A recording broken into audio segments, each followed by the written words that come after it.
এই ফোনটা একটু দেখুন না প্লিজ।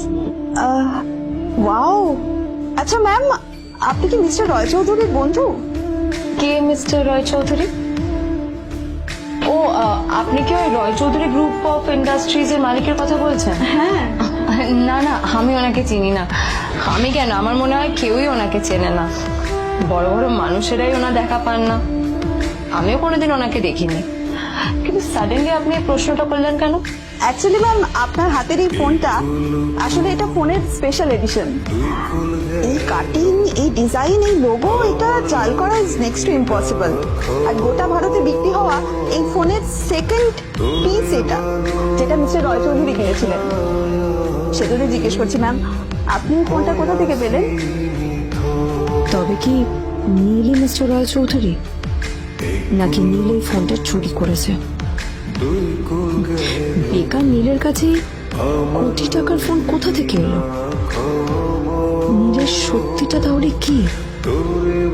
আর ও যদি সত্যি বড় লোক হয়ে থাকে, তবে ও নিজের শ্বশুর বাড়িতে খরচামাই হয়েই বা থাকে কেন?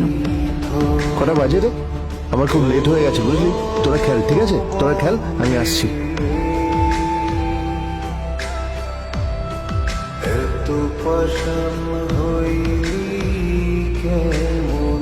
নীল, জল পড়ছে না কেন দেখো না।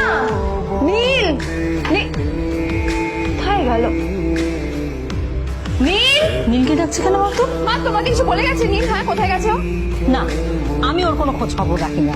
এবার একটা কথা মনে হচ্ছে, ওকে না এবার একটু শীতে করতে হবে। একটা কাজে যদি আসতো ছেলেটা, যখনই কোনো কাজের কথা বলি ভ্যানিশ হয়ে যায়। আমি ওকে বলেছিলাম আর&বি গোল্ডেন ডায়মন্ড থেকে আমার সেটটা নিয়ে আসতে, আনেনি। আজকেও ভালো করে অফিসে নিয়ে যাবো, ভ্যানিশ হয়ে গেল। কোথায় গেল কে জানে। আমার ভাগ্যেই জুটেছে এরকম একটা ছেলে। তুমি তুমি কেন বিয়েটা দিয়েছিলে আমাকে? এটা আবার কি বলছিস? আমার কি দোষ? দেখ, ওই অসভ্য ছেলেটার সাথে বিয়ে দিতে চাইনি, যা করেছে তোর বাবা করতে